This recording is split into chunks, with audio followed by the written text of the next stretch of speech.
Brian Walker. Good morning. How are you? I'm quite fine there, Brad. Volunteer? Wow, I feel special now. You just, volunteered, stepped right in. So I have no idea what format or What to subject talk what that to you talk might about. be thinking Hey, of. Something that a lot of people don't realize is I am one of the owners here at the radio station. Correct. And we are really working to try to make this better.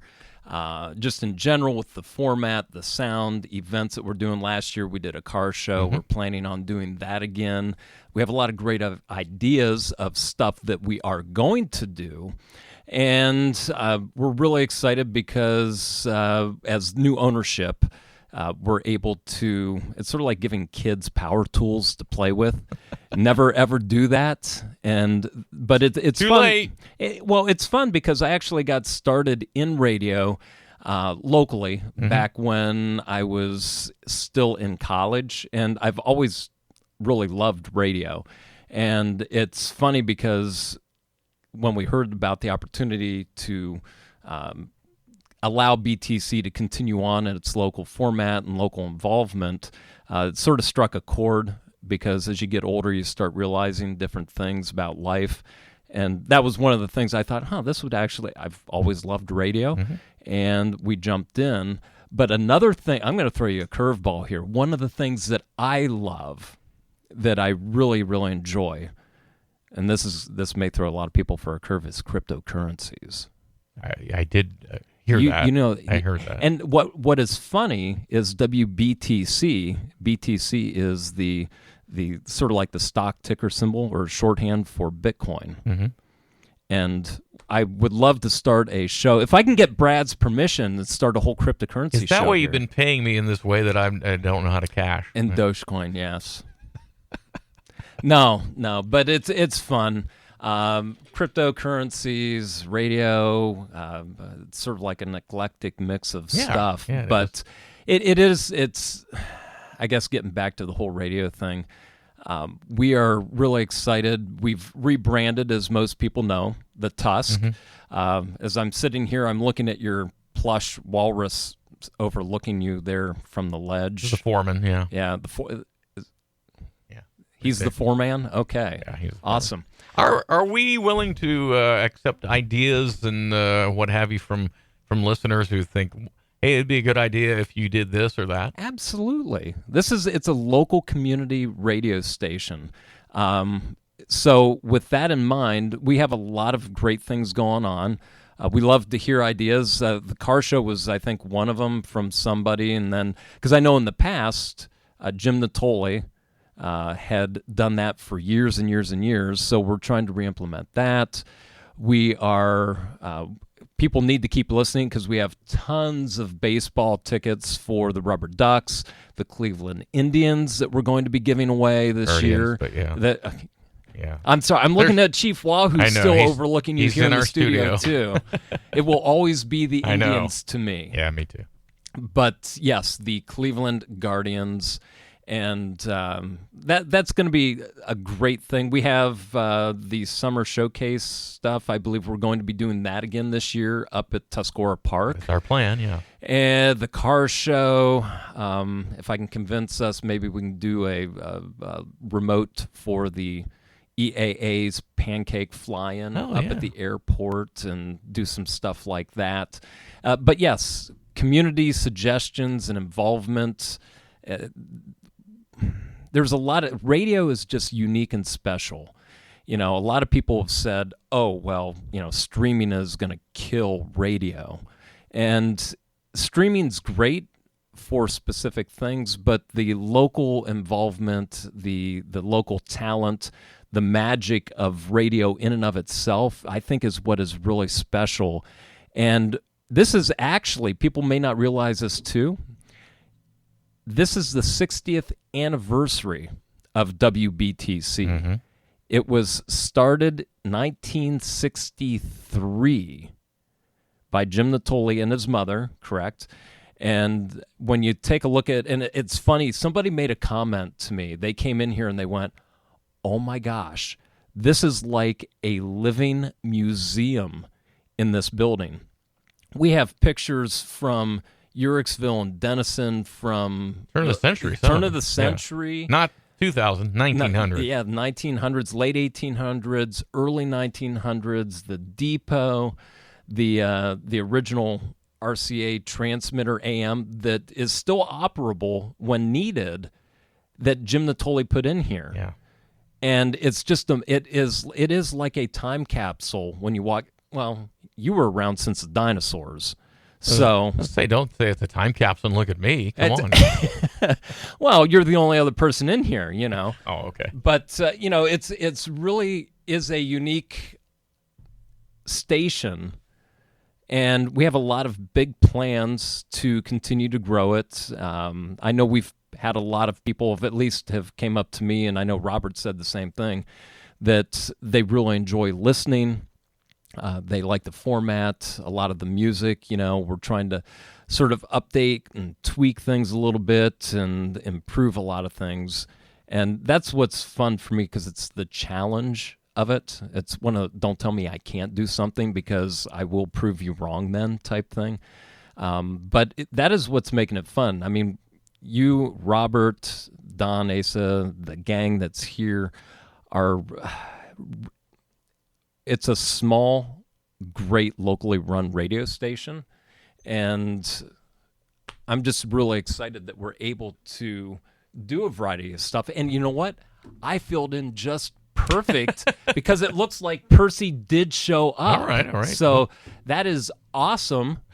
And I'm just excited that you allowed me on air for the first time since you allowed me. Yeah. Well, this is your domain.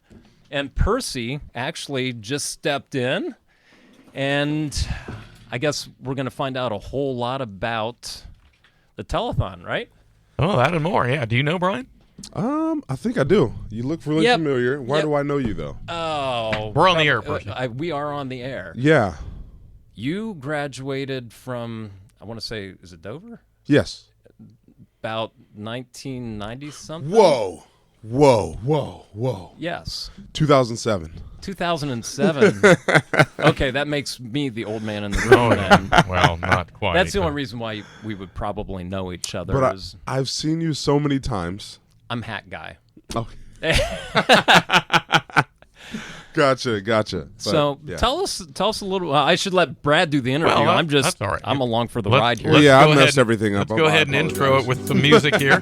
We'll officially begin the 8:30 High Beam, or re-begin it with Percy Garner, who's the executive director of the Tuscarawas County Rainbow Connection. So welcome in. Thank you. Thank you. We're glad to have you. Now that we've established how old you are and what school you went to.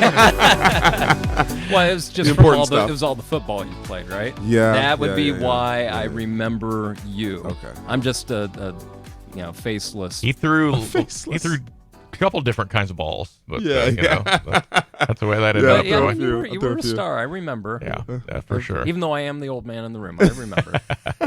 Well, you were a star last month, Percy. You kind of were the main host of the telethon, which is the kind of the main event that the public's aware of for the Rainbow Connection. So how did that go? It sounded like results-wise, it went very well. I mean, it went well. I think a lot of that goes to, people like yourself, different media outlets. They, do a lot of coverage for us and help us out. But, you said I was a star, but there's a lot of people that go into this. And if you spend any time with me, I couldn't pull this off by myself. So we got, great board members, corporate sponsors. They just do an amazing job of, being a part of the telethon and, telling their, like, if a business like Allied Machine or Miller & Miller or, there's 66 of them, so I'm not going to be able to name them all. But they do a good job of making sure their employees are aware of what the Rainbow Connection does, whether that allows us to donate or them to donate to us, or maybe we could help them out in the long run with some medical bills, because the common misconception is you have to be completely broke, homeless for Rainbow Connection to help you, but that is not exactly true. Well, that's kind of what we would get to today. You went to the effort, you got the pledges, and I'm certain most of the money came in from that. Yeah. And now it's not in the spotlight as much, but now's when the gears are really turning, because now's when you start to. How do you determine who and where and how much for these people who need it?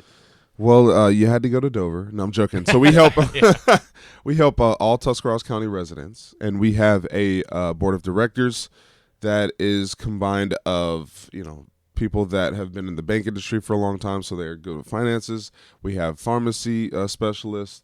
We have health insurance specialists, and we kind of reach out for people that have gifts that can help us in our process with our clients. And we just have some people with bleeding hearts that are pillars of our community that have been for a very long time. And, they have been part of the board and allows us to, and they're pretty generous. I can count how many people we've denied on my one hand. Wow. And I've been here, almost 3 years now. So the board is generous. I love it, and I love because when we do deny somebody, my signature is not on that paper that gets sent out. But yeah, so I wish it was one thing that we covered because it'd be so easy to market. Oh, but it's not. We, we do medical bills, medical equipment, prescriptions, diabetes supplies. We do hearing aids. If you're working still, I always say this, people are probably tired of hearing it, but if you're sitting at home retired and you just want to hear your TV, we're not going to give you a hearing aid for that. Yeah. So. But and then we also do special technology for special needs kids and students are in schools. So we work with the Educational Service Center in Eastern Central Ohio. Yeah. And EcoSC Out on is what High I like to Avenue, say. Yeah. That's a lot. So, but they allow us to work with the schools, and they have all their different specialists. That's the question. You can't possibly know every single person. Is there an application process beyond your contacts? Yes. So most of the people that do, like individuals that come to the Rainbow Connection, have been recommended by the Union Hospital. Or many doctors around this area, if they voice that, hey, I'm going to have trouble paying this bill, then luckily we have a lot of people that refer those clients to us and or those patients to us, and then there's some new connections we're trying to make. Cleveland Clinic, they have their own program. A lot of places already have their own program where they help people who need it, but if they get denied through that, then that's where the Rainbow Connection comes in. So. It's a great thing. None of these connections I've really made. It's Rainbow Connection, like I said, since 1950 has been in existence. So those are a lot of connections that I just kind of inherited, which Carmel set up, or the founding fathers of the Rainbow Connection have set up. So yeah, I mean, I walked in, everyone's like, "Well, you're the fundraising specialist," and I'm like, it was a well-oiled machine. I just kind of walked into, it's kind of like they say about those presidents where they just kind of came in office when the previous president was already doing a great job and kind of had it set up and they just reaped the benefits. That's what I like to say. Carmel and the board had it set up and I just walked in. And that's good, but it's fluent, and so you have to kind of assess, I guess, every year. Are there areas where you could use some help from people or volunteers, things like that? I would say a lot of people do call and say, hey, we'll answer phones, but now that we've shortened the telethon, because I can't believe Carmel used to do 10 to 12-hour telethons, which makes sense. If you have a thon at the end of a word, should be long, but I don't have that type of endurance. So we only do it 5 hours. So the volunteer needs go down a lot, which stinks, but we're also able to, still raise the same amount of money in a shorter time, and I know our board loves that. And true. Yeah. And the pandemic was bad, but I think it led to kind of an auction portion of the fundraising too, right? Yeah, so the Rainbow Connection Telethon used to be pretty much people calling in pledges and a live auction. Yeah. So they would have people calling in to either do the pledge or to bid on an item.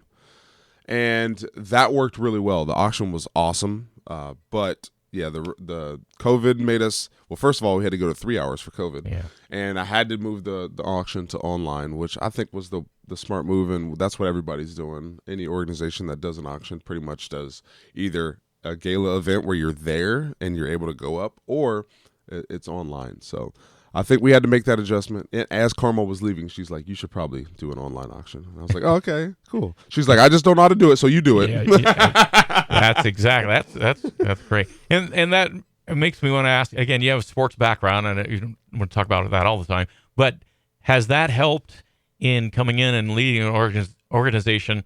Maybe an old coach or a manager, or somebody that you say, that guy, he was good at this, delegating. And have you taken examples from people like that? I mean, I've had great leaders, great coaches, great teachers in my life. But I never looked at that skill, like delegating as a thing.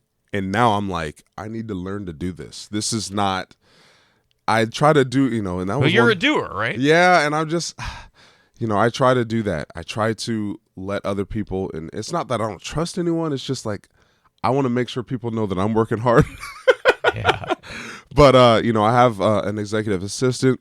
She's been there longer than me. So I was kind of learning, Karma only had a month with me. And she was trying to, show me the ropes. But my assistant is like, hey, this is how we do certain things. And she was very helpful as well. So, I'm still learning certain things. I'm sure. But I would say our biggest thing is making sure people are aware to take advantage of the resources that we have. Someone told me that when I took the position, they're like, well, people are generous. They love the Rainbow Connection. You're not going to have any trouble raising funds. Spending them is where the hard part comes in. And I'm like, what? Yeah. I'm like, we're going to be giving away money left and right. And they're like, So that's the challenge, is making sure people, 20, 30-year-olds understand, hey, Rainbow Connection is here.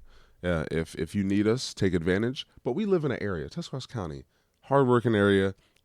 I don't want to say people are prideful, but they just don't like to ask for assistance. Yeah. They're not comfortable with that. Yeah. And I kind of admire that, but at the same time, I'm like, look, that's what we're here for. It was put in place in 1950 for those families that, obviously are making enough money where the government assistance can't come in, but they're not actually making enough money to pay for these life-threatening illness bills and all that. In the stuff. cracks. Again. Yes. Yeah. Yes. That was the saying. Yeah. The people, we want to make sure the families didn't, fall through the cracks. So, and then they've expanded from there, and now I'm just happy to be a part of it. I'm glad they, trusted me with this organization. Yeah. And now I can see that slowly they're trusting me more, and they're like, okay, yeah, you got this, Yeah, that's good to know. Yes. If somebody needs to get in touch with you or the organization, what's the best way to do that? Still, the best way is to call us at 330-343-8686. But if you just want to get information, we're on Google. If you want directions, you can just search Tusk Rainbow on Google. But we also have a website, tuskrainbow.org. All of the information is there. You can download our application from there. You can donate from there. Pretty much everything is at our website. But when we do have someone, filling out the application, we'd like to talk to them first. Sure. Possibly meet them. COVID made that hard, but I think now that we're sort of out of the woods with that, we can start with the meetings again. So I can kind of, give a recommendation to the board when we do have a client. But yeah, it's a great organization to be a part of. I'm glad, that I'm the director and leading it now. It's an honor, and I'm glad that we have, media outlets, radio stations like yourself that give us a voice and allow us to come in and tell our story and hopefully reach new people. Yeah. So I'm very appreciative, and if you ever hear me on other media outlets, you realize that I'm late pretty often. And I was like, do I call them, let them know, like, I'm actually coming, I'm not going to be a no-show? I'm sorry. Well, hey, appreciate you coming. Appreciate the story behind the story and the contact information. So, and for you, Brian, for making this a semi-disconnected to doubleheader. Very disjointed doubleheader. Perci's been in doubleheaders before. So. Yes, a lot of them. So thank you, Perci Garner from the Rainbow Connection. Thank you, Brian Walker from WBTC Radio, for being on a very unique 8:30 we high said beam we this were morning. going to do new stuff, so shake it up. You just told us that. That's the 8:30 high beam.